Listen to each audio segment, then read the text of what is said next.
Looks like we have folks from all over Massachusetts and some from out of state, so thanks for joining us today. All right, we're going to go ahead and get started. My name's Elena Van Tassel. I am a Deputy Treasurer as well as the Executive Director of the Office of Economic Empowerment here in the Massachusetts Treasurer's Office.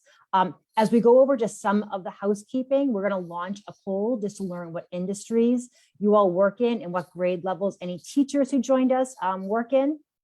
Just a reminder, this is a webinar and not a meeting. As such, you will not be able to view the other participants. You'll just be able to view the panelists. The Q&A feature will be available throughout the webinar. After the housekeeping, Treasurer Goldberg will be speaking, followed by Daphne Gluck, who will be presenting on the report's findings. After Daphne speaks, we'll have plenty of time for questions at the end, but please don't hesitate to utilize the Q&A function in the chat feature during her presentation, and we're going to try to get to all the questions at the end. We're very excited about today's presentation. Also, please remember, if you could please fill out the post-event survey so we can continue to improve all of our webinars going forward.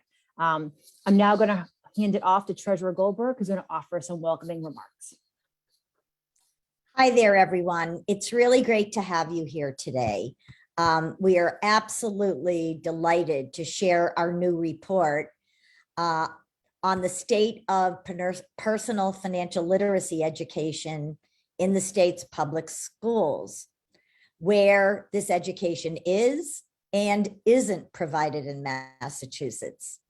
These results also tell us about what has prevented some schools from being able to offer financial education and what kind of resources are needed to overcome these obstacles. But before we get into the details of our findings, I want to review how we got here. Prior to my being elected, I recognized and understood that so many of the financial issues that people found themselves in were because of the lack of opportunity to learn how to recognize and deal with these issues ahead of time. So I actually, as part of my agenda of why I wanted to be elected, I felt that being able to provide financial literacy education to everyone throughout the state, whether they're a child or a senior, was really critical. And what I found is that other treasurers in the country felt exactly like I did.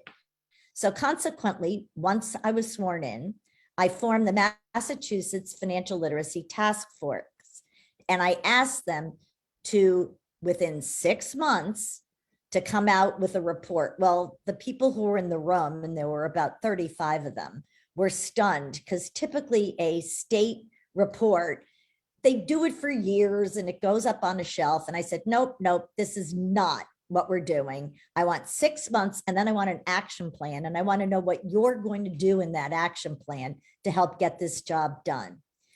They did the report.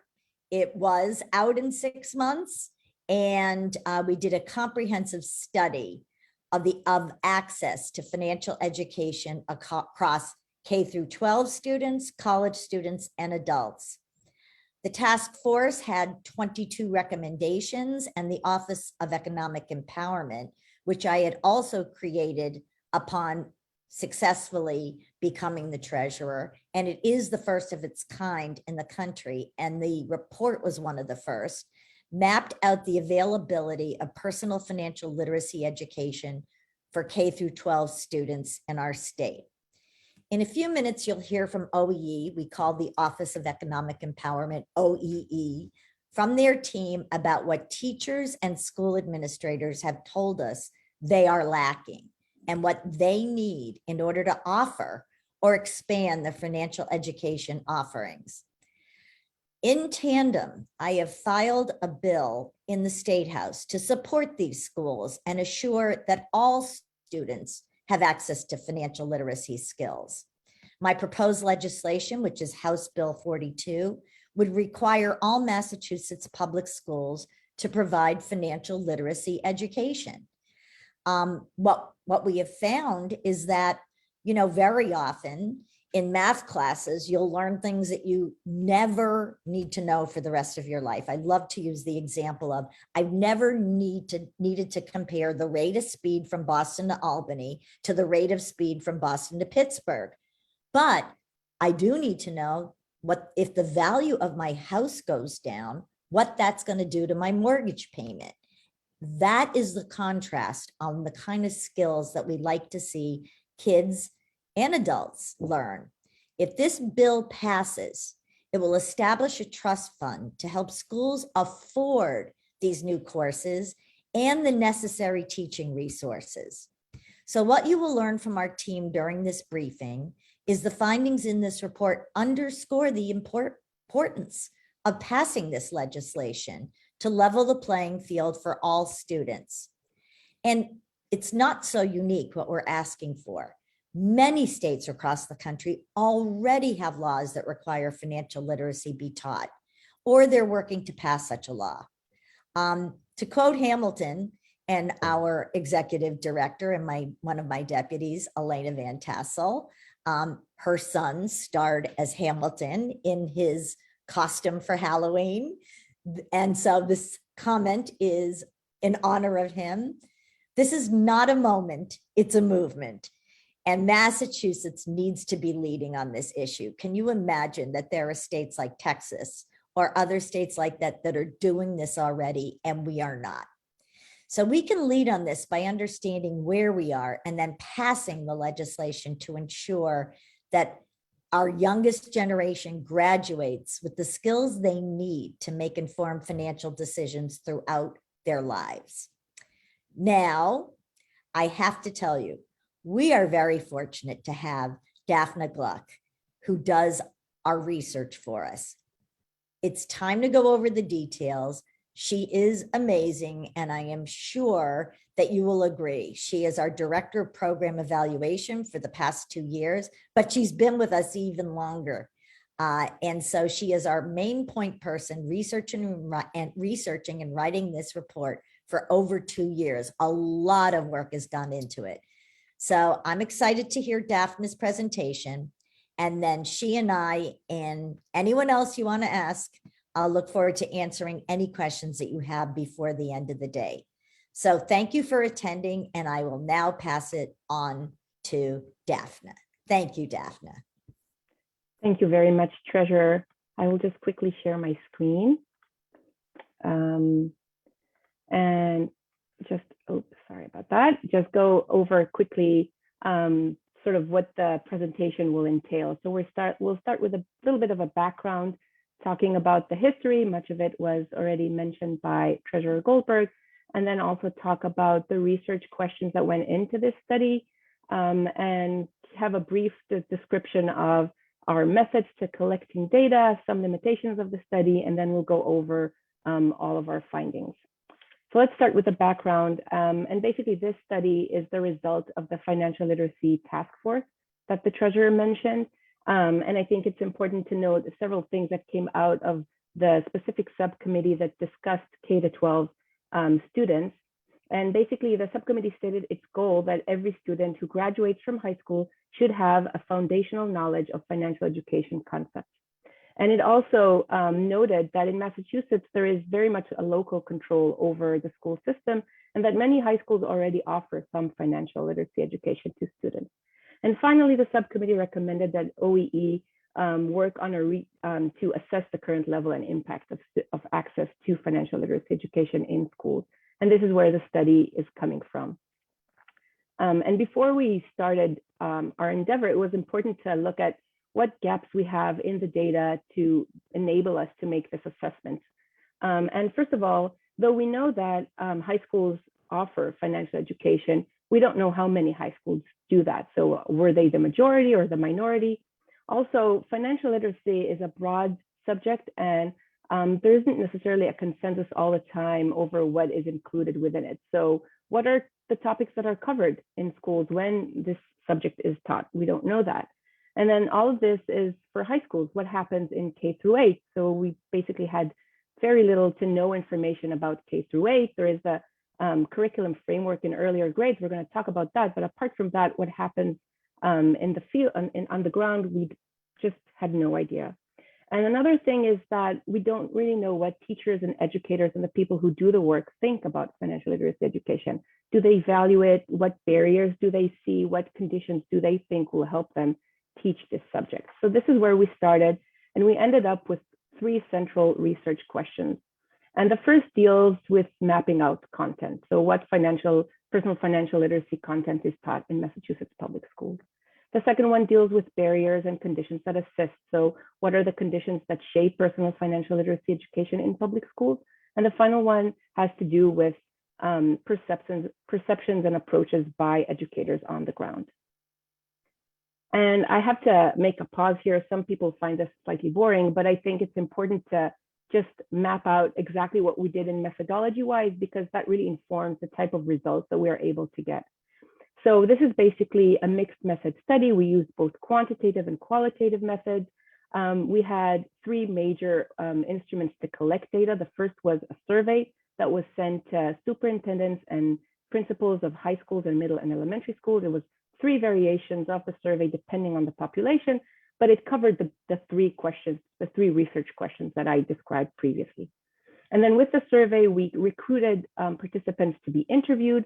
The interviews were really an opportunity for us to go deeper and ask more questions and allow educators to express themselves more in depth about what they think. And a lot of very interesting information came out of the interviews. And finally, we used secondary sources. Most notably is the high school programs of study. And I have to acknowledge NextGen and Tim Renzetta, who are here, who basically were the first to do that. And this is really a very valuable source of information for what goes on in high schools. And just briefly to mention that we weren't able, obviously, to survey all of the schools and districts in Massachusetts. So we picked a sample of 120 school districts, which is approximately a third of all school districts in the state, and the schools they operate. It was 146 high schools and another 627 middle or elementary schools. And now we come to the part of the limitations. It's important to note that the data was gathered in 2019. So it's about 2 years ago, pre-COVID. Obviously, 2020 school year looked completely different, and possibly 2021 also looks different. But we think that the trends that we saw in 2019 are still very much relevant.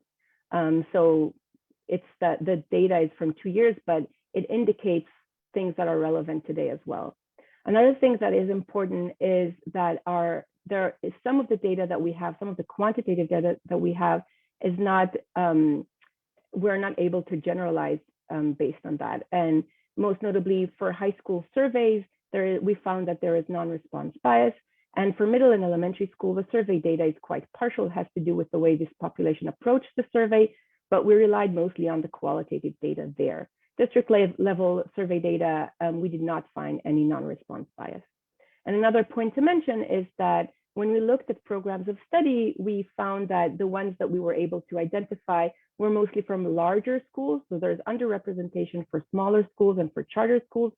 And this is important because, as all of you probably know, charter schools tend to have a higher rate of students of color and low-income students. That means that we are unable to do analysis of a correlation or a connection between financial education and schools that serve students of color. And now I will move on to the actual findings, which is the interesting part. So we start with the first research question: what financial literacy content is taught in public schools? And the main point is that while personal financial literacy education is present and is likely to be offered, it's rarely required. So obviously it's not required in legislation. Curriculum frameworks by the Department of Elementary and Secondary Education don't have any requirement in them. And in any case, they are not required to be followed by all districts. In our survey, only 17% of districts said that they require schools to teach personal financial literacy. And only 12% of high schools that we found both in the surveys and in the programs of study said that they required students to complete personal financial literacy. As far as requiring schools to offer, 40% of districts that responded said that they required this to be offered, meaning less than half. And at this point, I just like to pause for a second and talk about what is a requirement. And there are 2 different ways to look at it that show that requirement is not necessarily 100% of students study. So in one of the examples, I interviewed a social science teacher in a high school that considers itself, and I think is considered to have a requirement for personal financial literacy course for high school students to take it. However, students are able to opt to take an AP or honors course instead of the financial literacy course, and that course doesn't have any personal financial literacy content. And so a small percentage of students there, despite the requirements, are able to opt out. And it's an interesting point here also because, and that's something that came up in the study, that many of these financial literacy courses don't have an AP or honors option. So there's a population of students that are often missed. And then looking at requirements for another way, in another way, I also found cases where a certain population within a school was required to take the course. So that's like looking at the flip side of the coin. So whether it's special education or a specific program within the school or vocational programs in a school, sometimes these programs require students to take personal financial literacy. And that is also a sort of a requirement that's worth mentioning. Moving on to what is on offer in high schools. So the two graphs here basically give you an overview. Looking at the survey data, we found that 85% of schools that responded offer a personal financial literacy course. When we looked at the programs of study, the number was even higher. Again, I mentioned again that programs of study do not represent smaller schools, so it could be that eventually the percentage would be quite similar. When we look at the proportion of the courses that are dedicated, because as you all know, courses can be standalone, they can be integrated, and when we integrate, it can be integrated in many levels. And so in the study, around 20% of the courses that were reported to us had a high proportion, or sorry, 40%, I've mixed the graph, but 40% said that a high proportion of the courses, or a high proportion of the courses was dedicated to personal financial literacy, whereas in the programs of study, 20% of the courses we identified were dedicated to financial literacy. Percentage of schools was about the same. The reason for that is that it's highly likely that in the survey, principals would be more likely to report the courses that are like the main courses, the main financial literacy courses they have. And when we looked at programs of study, we sort of took a broad approach and we tried to include any course that had a mention of a financial literacy topic. So we managed to include a lot of courses that maybe had a little bit of them dedicated, or where teachers would integrate just another topic. And here it's like a good point, good segue to talking about the topics that we see in courses. The first graph that you see here is the legislative topics. These are the topics that are mentioned in the current legislation regarding financial literacy education in schools. We use that as the anchor to ask schools what content they provide. The blue that you see here are the rates that were reported in the survey, and the red are the rates that we found in programs of study.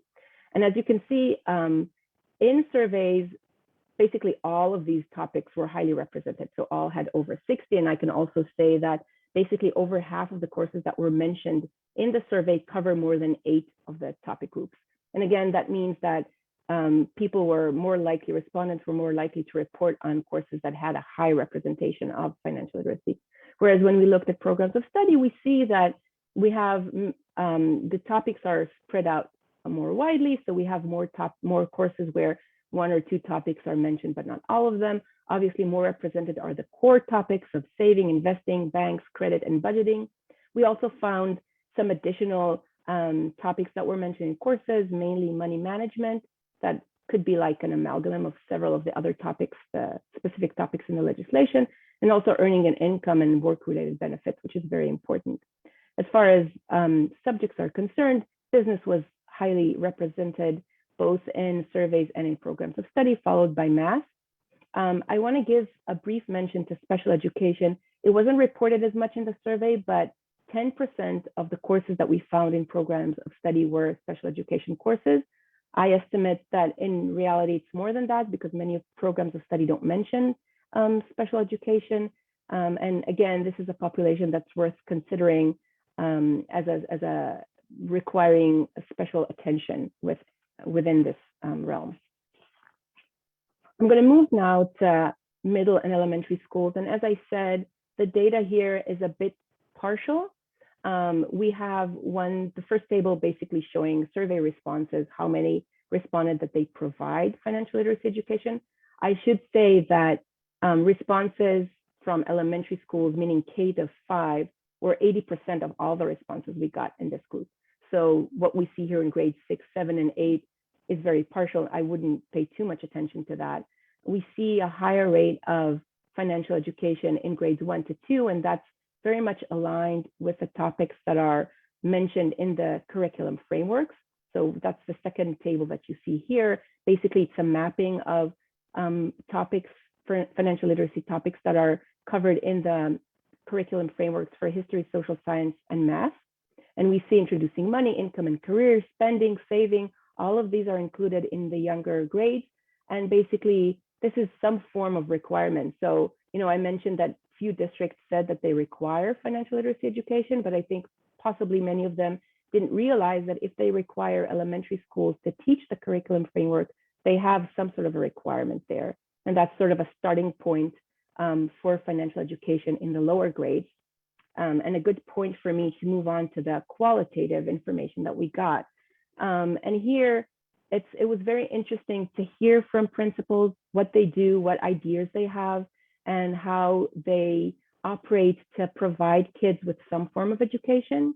And the main theme is that when there is financial education, it's quite informal. It tends to be scattered. It's very reliant on local initiatives by the principals and many times by a specific teacher who just champions this thing.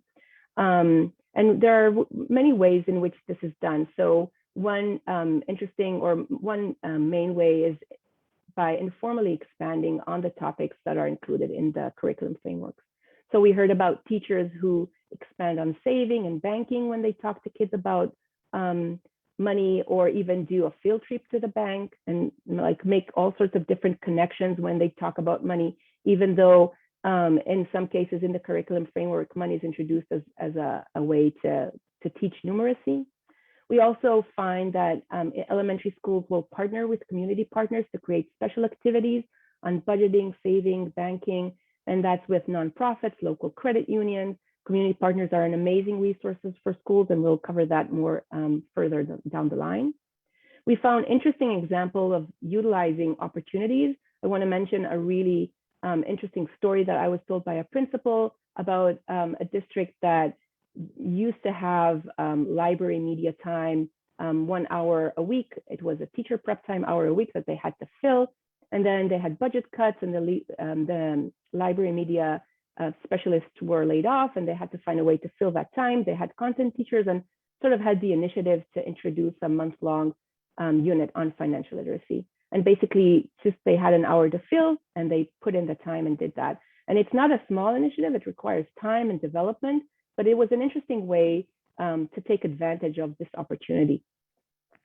Another interesting thing that I found is that in many cases, informal activities within the school lend themselves to practicing and learning about budgeting and about money.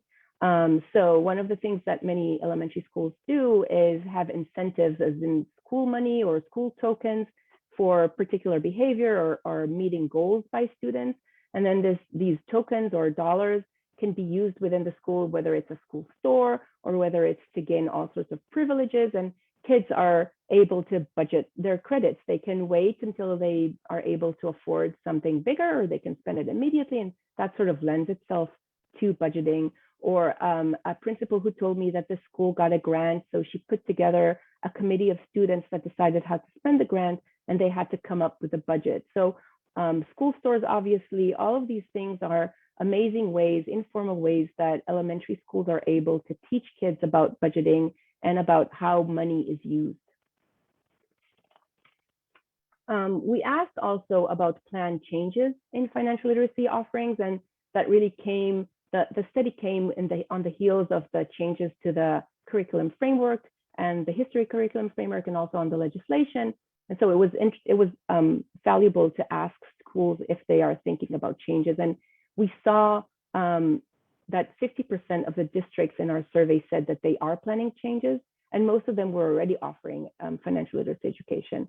And the same comes with schools, so a third of the schools that already offer financial, or high schools that already offer financial literacy courses, said that they plan changes. And we think that possibly this is related with shifting courses. We saw earlier in the subject that many are in math or in business, so shifting courses towards history based on the curriculum frameworks.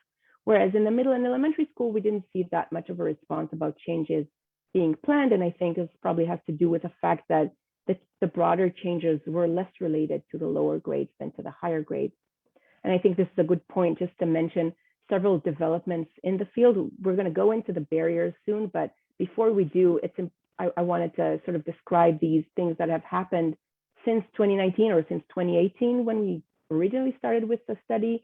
And just because some of the barriers are addressed in these developments. So first, obviously, the curriculum framework and the legislation, which I think the second point is a major point, requiring DESE to make resources available to assist with selection of material and with training and resources.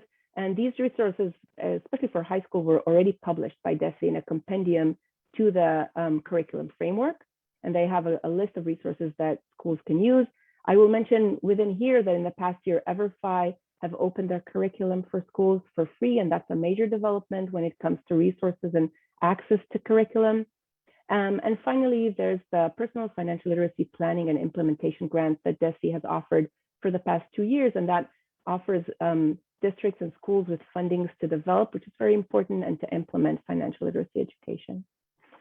Which leads us to the barriers. In the survey, we sort of had this list of barriers, and we asked schools to name schools and districts to rate them. And I think it's not surprising. The highest mentioned barrier is lack of time, class or teacher time by 58% of respondents.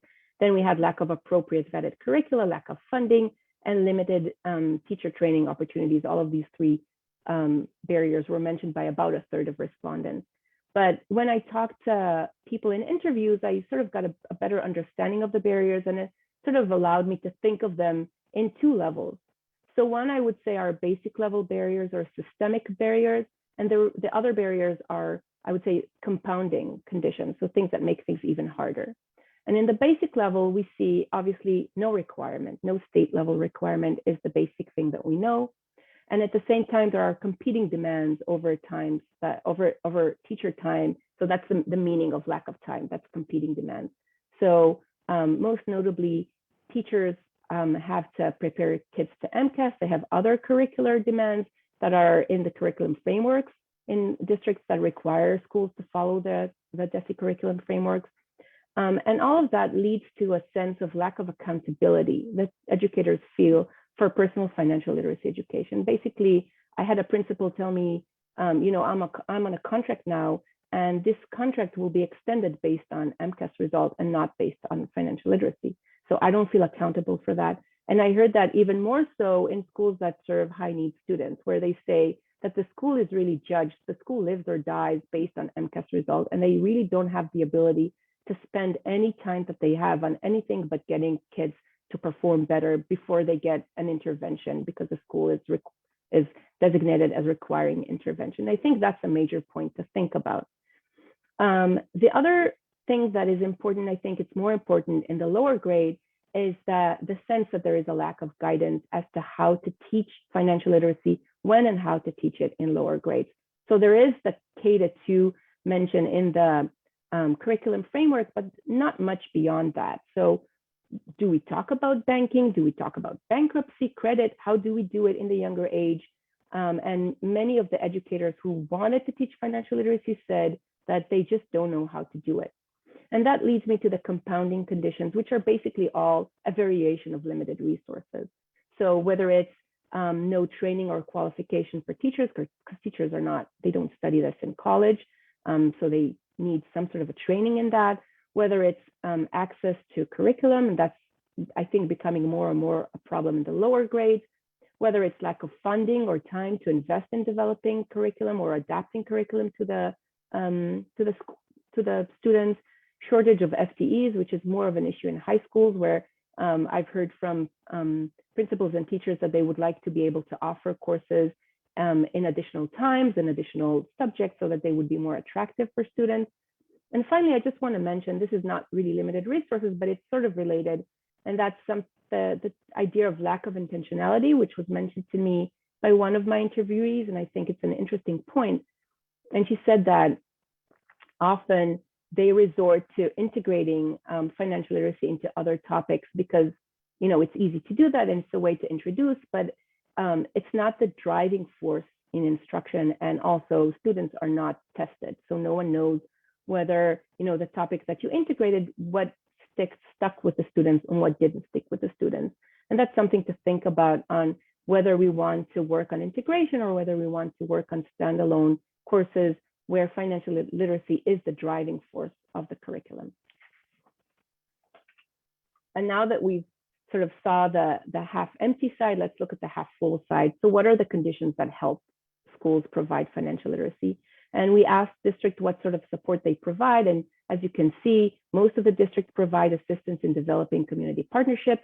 That's sort of an indirect assistance, but community partnerships are important. And we also saw districts providing funding, training resources, and curricula, all of which are obviously very helpful. And then here, and this all comes from interviews and qualitative information. And these are things that were named by educators as helpful for them. Now we'll start with community partnerships. I mentioned that several times, and that's one of the major themes that came up in the interviews and as a sort of way to bridge problems with resources. So there are very basic ways that community partners can help. They can provide funding. And we heard from a school that back before EverFi was free, that they had a community partners that funded EverFi. They can provide the curriculum, whether it's bought or developed in-house. They can provide special activities, we mentioned that, and they can also just teach a course. And we heard from a superintendent who said, you know, that the district is so behind on other areas and teachers had so much work to, you know, move forward with adopting the later curriculum framework that it's really impossible to ask them to do financial literacy as well. So she has a community partner to come over and teach a course, and that's how they do it. And it's a great way for them to provide for the students. Teacher training and PDPs are important. And everybody knows the research that says that teachers need to feel comfortable teaching financial literacy. They need to feel comfortable with their own personal finances, and all of this is very important. We asked educators and saw that the vast majority of middle and elementary schools said that they did not, or teachers said that they did not participate in teacher training. That was slightly different with high schools, where a higher rate of educators participated in teacher trainings. PDPs can help. In teacher trainings, I just want to mention, it's not just about going to a class and learning about financial literacy. Teacher training can also be efforts by groups of teachers to improve their offering, their curriculum, and their content. For example, content teachers that offered financial literacy unit in the elementary school that I mentioned previously, that sort of work is considered teacher training and can be encouraged in schools. Student interest and engagement is something that's helpful because it also makes the courses more attractive. And the one thing that I think is sort of the more interesting and engaging part here is local initiatives and resiliency. And I heard a lot of amazing stories of teachers who managed to obtain funding or who managed to even buy books by themselves. A principal who told me that she salvaged books and a full curriculum from the trash. They were thrown out by the district who wasn't using them. She grabbed them and they're still using them. And then utilizing other requirements to promote financial literacy education. And here I heard a lot about project-based learning that is required by many districts, and schools thought that this is an amazing way for them to introduce financial literacy. They do budgeting projects and all sorts of different projects here. So that's also a really nice way to do that. We move now to the third research question about perception.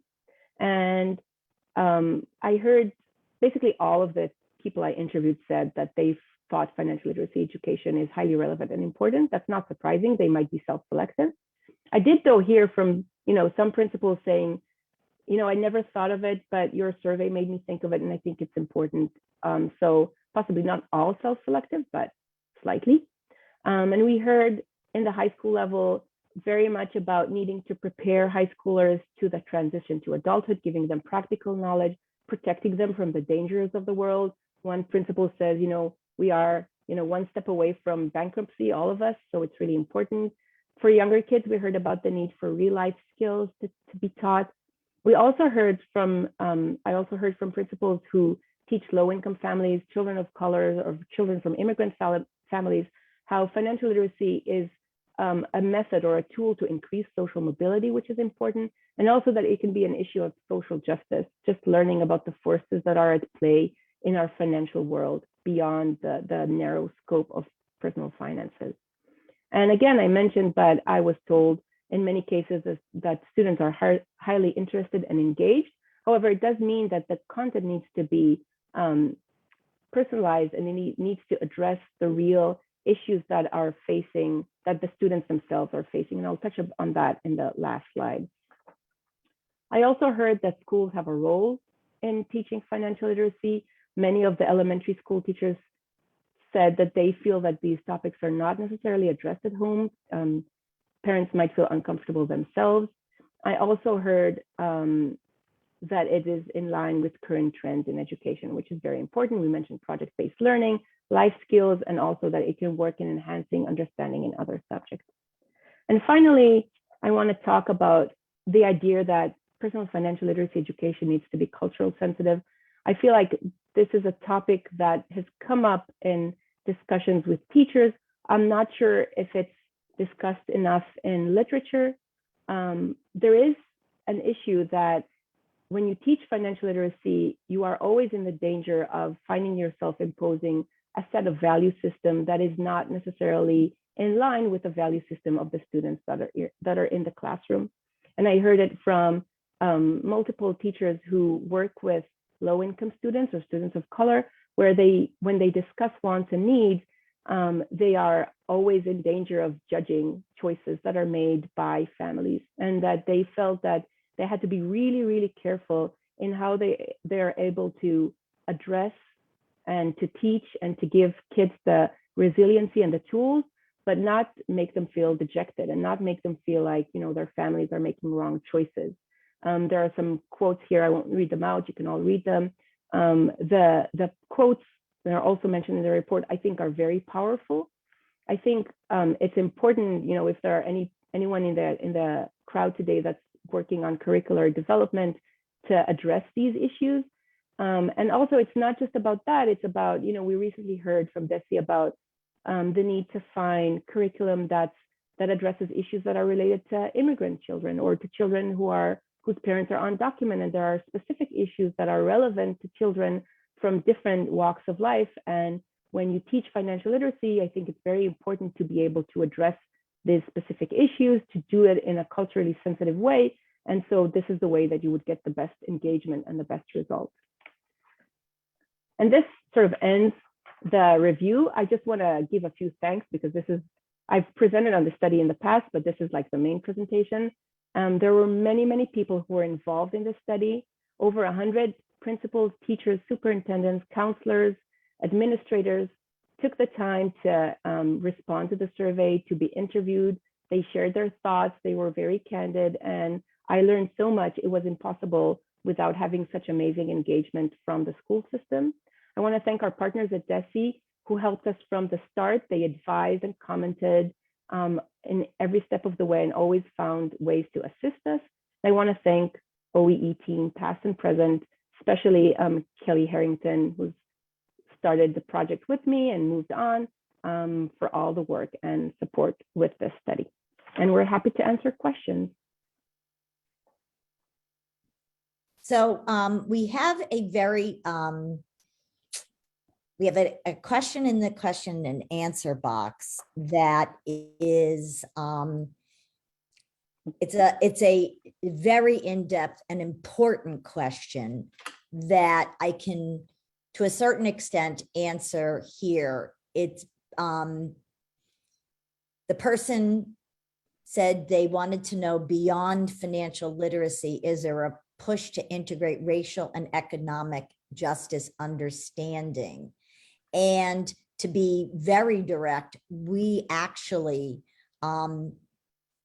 we went and spoke to the social and racial equity justice working group that was looking at the expenditures of the ARPA funds.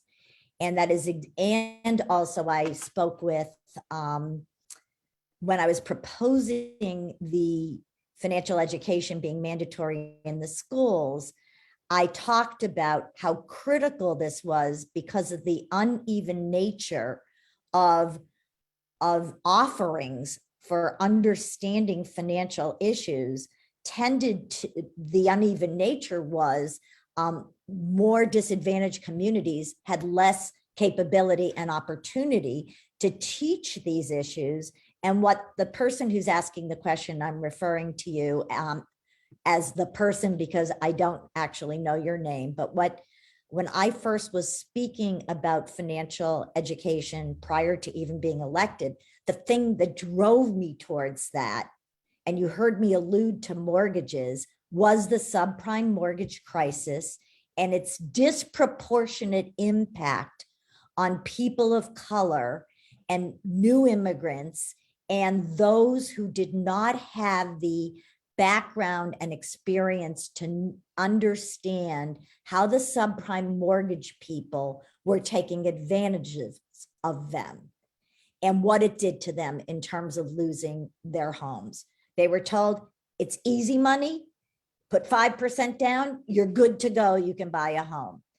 And that was so misleading and so horrific. And the outcomes were so uneven and particularly harmed people of color and people from disadvantaged communities and immigrants. The other thing that was really compelling to me was the level of debt assumption and how do we help people with budgeting and planning. All of these things are addressing social inequities and minority communities. And so, yes, from the very beginning, this was my drive. But you know what? This goes all the way through every community.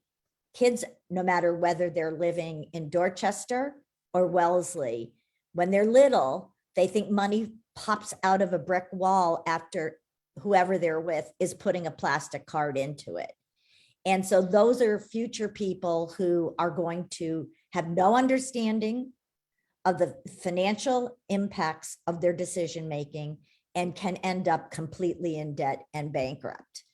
And so it's a wide range. And that's why another program that our office has, which is called Baby Step Savings Plan. When we were first looking at it, we were planning to provide these seeded savings accounts for college or vocational and vocational training in order to get people on the road to saving, to be able to acquire jobs that were going to pay them a living wage to live in Massachusetts. And we were originally gearing that towards those on the free lunch program. We expanded that because we recognized that everybody needed to learn about budgeting and planning. But obviously, our focus from the beginning is how do we break down these inequities that exist? And it's become even more compelling over time. I don't know if Elena wants to say more about this, but I think I generally covered our response. Treasurer, I think you covered it very well. We did just get another question in asking how the information is being shared with the legislature. And I can tell you we have shared the report with the legislature. Daphne actually, I think it was just a few weeks ago, presented the findings to the staff for the Joint Committee on Education. And of course, we'll continue to share the findings with not just the legislature, but other interested groups. So this is, very important. We want to continue we think this is really the beginning of the conversation. So I want to add, we have a statement, but it is a question also, is that this information is critical for high school students and families prior to applying for college and university loans and vocational training, vocational or technical training, any kind of loans that they're going to be taking. And that is why in our Baby Step Savings Plan, which starts with saving, when a baby is born in or adopted in Massachusetts, we provide financial literacy education around the program. And because one of the things that we really want to help people is to avoid debt. And this is the point where I actually have to share my favorite story about some high school students in Haverhill. One young lady shared with us, she was obviously a really outstanding student, that her parents who were striving for her to get ahead, said to her, you apply to the best schools and the schools that you want to go to, and don't worry about the cost, we'll take the loans. She said, after attending one of our Credit for Life fairs, where it's an experiential learning around the financial ramifications of your decision making, she and taking a elective economics course, she said to them, no, I want to choose the school I can afford.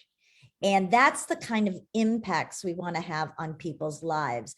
But she was able, Haverhill High School had this elective and she chose the elective.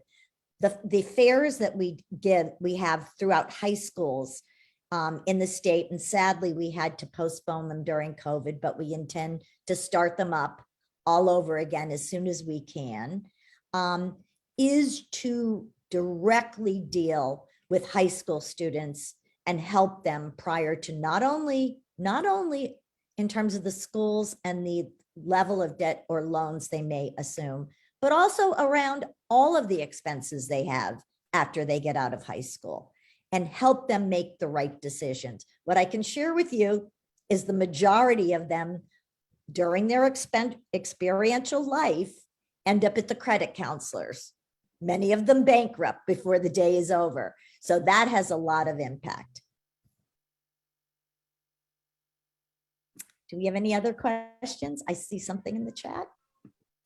No other questions, but we did get a comment that this is a great baseline to track progress. And that's absolutely right. I think, you know, it would be our hope that at some point in the future, we are able to follow up and see what progress has been made. Because this is my understanding, this is the first report of its kind ever done in Massachusetts. So I think this is, you know, this is really important as a baseline. What I would like to say is, for all of you who are on here who believe in this the way we do, it wouldn't hurt to write to your state representative or your state senator or both and let them know how important you think this is. It is a key component to breaking down social barriers and becoming a more equitable world, because it would then provide this baseline of information for everyone, and particularly those who have no access to it whatsoever. We did get another question in. What are the challenges we're faced with regarding the bill? In the past, there's been attempts to pass legislation in Florida. Let's hope, pass financial literacy, also the abbreviation for Florida. Let's hope that it works. So Treasurer, do you want to talk about some of the challenges? I know we've addressed some of them. I can talk about it too. Well, what I will start off with is in our K through 12, I mentioned that in our task force, we broke it down to 3 areas. And then in the K through 12 group, there was a real push for mandating this type of education for everyone. And then the pushback came from, how can you have unfunded mandates in the public schools? And when is there time to teach this? And so that's the debate. I was a local elected official, so I understand those pressures. We used to get unfunded mandates from the state and no money to pay for it, no curriculums to support it, and no time to do it. And so we expanded and expanded and expanded all of our other programs to try to reach the same populations. And we had to come back, and we watched other states who were just mandating it. And teaching it and making it available.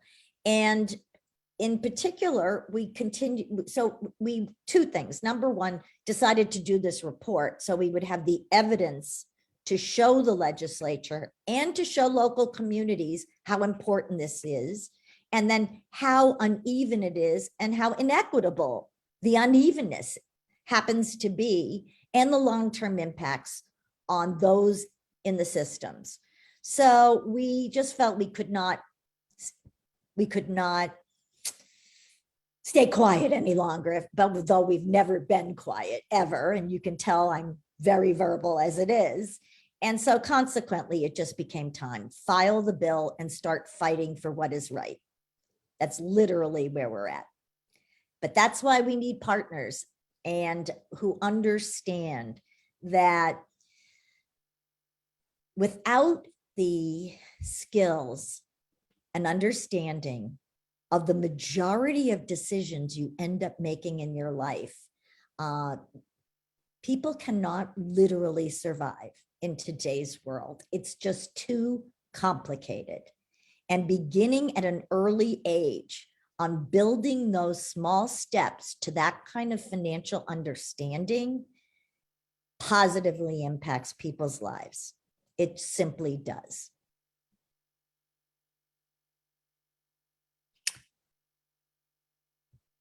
I'm glad that someone says completely agree. Thank you, Amanda.